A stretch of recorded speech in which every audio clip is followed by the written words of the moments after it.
Sanskriti University for Excellence in Life, BTech Agri BSc Lateral Entry. అయితే దారుణం చోటు చేసుకుంది. ఒక అమానుష ఘటన. పాపం వివాహిత నైట్ గొంతు పిసికి చంపడం జరిగింది. వాళ్ళ కట్టుకున్న భర్తే. సో ఏం జరిగిందని వివరాల్లోకి వెళ్తే, వాళ్ళకి పెళ్ళయి సంవత్సరం దాటింది. సంవత్సరం దాటిన తర్వాత ఒక 2 సంవత్సరాలు ఆ మధ్యలో అవ్వస్తుంది. ఒక 6 నెలల బిడ్డ కూడా పుట్టింది. 6 నెలలు ఉంటుంది. 5 నెలల వాటికి ఇంట్లోనే ఉండి పాపం పుట్టింటి కాడ నుంచి అదే నెలలో రావడం జరిగింది. 6వ నెలకి వచ్చిన వెంటనే నెలలోపే ఇలాంటి వార్త వినాల్సి వచ్చింది. ఆమె పాపం కన్న తల్లి తట్టుకోలేక కన్నీరు మున్నీరు అయిపోతుంది. సో దుఃఖ సముద్రంలో మునిగిపోయింది. 6 నెలల పసికందు పాపం నైట్ అంతా ఏడుస్తూనే ఉంది.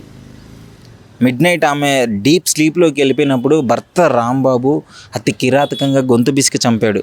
అంటే 6 నెలల పాపం ఆమెకి ఓపిక ఉండదు, అరిచే టైం కూడా ఇవ్వలేదు. చుట్టుపక్కల వాళ్ళు కూడా ఎవరూ రెస్పాండ్ అవ్వలేదు. పాపం సౌండ్ కూడా రాలేదు.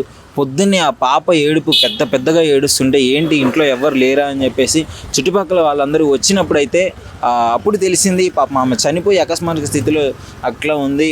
పోలీస్ వాళ్ళకు కూడా ఇన్ఫామ్ చేశారు. సో అప్పటికే కన్ఫర్మ్ చేసుకున్నారు ఆమె చనిపోయింది అని చెప్పేసి.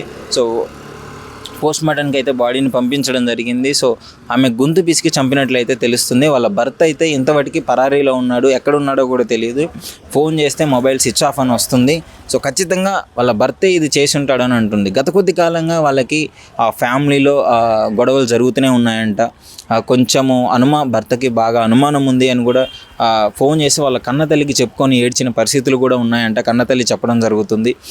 ఏంటి అంటే, గత కొద్ది కాలంగా నన్ను హింసిస్తున్నాడు, నాకు మంచిగా ఉండట్లేదు. అంటే పెళ్ళికి ముందు ఒకలా ఉన్నాడు, పెళ్ళి తర్వాత ఒకలా ఉన్నాడు, పెళ్ళైన బిడ్డ పుట్టిన తర్వాత మొత్తం మారిపోయాడు, పెళ్ళైన తర్వాత అంతా బాగానే ఉంది, చాలా బాగా చూసుకున్నాడు.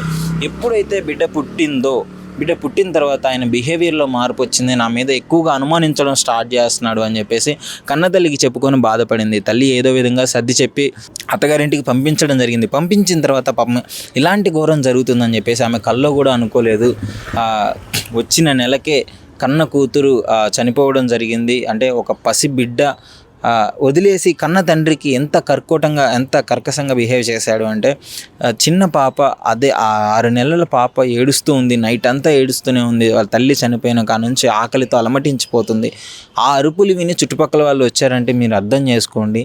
అప్పటి వరకు పాపం ఎవరికీ తెలియదు. ఆమె డీప్ స్లీప్లోకి వెళ్ళిపోయినప్పుడైతే నిద్రలో ఉన్నప్పుడు సడన్గా వచ్చేసి గొంతు పిసికి చంపడం జరిగింది. ఈ అనుమానం, ఈ కసి ఎంత క్రూరంగా ఆలోచించి ఎప్పటి నుంచో చంపేద్దాం అనుకొని ఆ విధంగా ప్లాన్ చేసుకొని ఇంటికి తీసుకొచ్చి మరీ చంపడం జరిగింది. ఇది మేడ్చల్లోనే.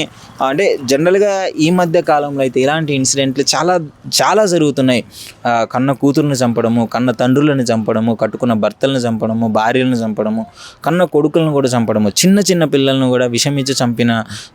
ఎందుకు ఈ సమాజం ఈ విధంగా తయారవుతుంది, ఈ విధంగా ఎందుకు మారుతుందో అర్థం కావట్లేదు. ప్రతి ఒక్కరికి ప్యాషన్ అయిపోయింది.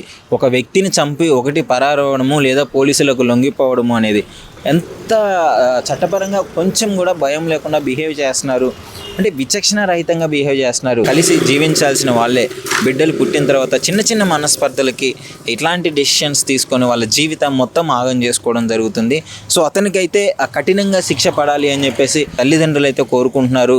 కనీసం ఫోన్ కూడా ఎత్తట్లేదు. ఖచ్చితంగా వాడే ఈ మర్డర్ చేశాడు అని చెప్పేసి వాళ్ళు చెప్పడం జరుగుతుంది. ఎందుకంటే ఒకవేళ మర్డర్ చేయకపోయి ఉంటే ఆ బిడ్డని దగ్గరికి తీసుకొని వెంటనే పోలీసులకి ఇన్ఫామ్ చేసేవాడు ఆమె చనిపోయి ఉంటే. కానీ ఇక్కడ అలా జరగలేదు. చనిపోయిన వెంటనే ఎక్కడికో పారిపోయాడు. ఇప్పటివరకు అతను ఆచూకీ కూడా తెలియలేదు. పోలీస్ వాళ్ళు అయితే ఇన్వెస్టిగేషన్ స్టార్ట్ చేస్తున్నారు. మేడ్చల్ పోలీస్ వాళ్ళు అయితే చూడాలి. మరి తొందరలో ఆ వ్యక్తిని పట్టుకొని అతి కఠినంగా శిక్షించాల్సిందిగా వాళ్ళ ఫ్యామిలీ మెంబర్స్ అయితే కోరుతున్నారు. సో మీరు కూడా కామెంట్ చేయండి, ఎందుకు అసలు ఈ రోజుల్లో ఈ విధంగా మారుతున్నారు, మనుషులు మృగాల్లా ప్రవర్తిస్తున్నారు. ఈ ఒక్క 2-3 నెలల్లోనే కొన్ని 100 కేసులు మనం వినడం జరిగింది. విచక్షణ రహితంగా ఎవరిని పడితే, అంటే తల్లి లేదు, చెల్లి లేదు, బంధం లేదు, బంధుత్వాలు లేదు, ఎవరిని పడితే వాళ్ళని చంపుకోవడం జరుగుతుంది. గతంలో ఎప్పుడో చూసుంటాం, ఏదో వివాదాల్లో ఇంటి చుట్టుపక్కల వాళ్ళని లేదా వేరే ఊరు వాళ్ళని చంపుకోవడం చూసాం. కానీ ఇప్పుడైతే సొంత మనుషుల్ని చంపుకోవడం జరుగుతుంది. మేజర్గా బయట వాళ్ళని. ఆ హత్యలు ఎందుకు ఈ విధంగా? చట్టం అంటే భయం లేకనా, లేదంటే చట్టం మీద అవగాహన లేకనా, ఎందుకు అర్థం కావట్లేదు. మీ అభిప్రాయం ఏంటో కామెంట్ రూపంలో డెఫినెట్లీ తెలియజేయమని. నిజంగా ప్రస్తుతం ఉన్నటువంటి సమాజం దేనికి ప్రయారిటీ ఇస్తుంది?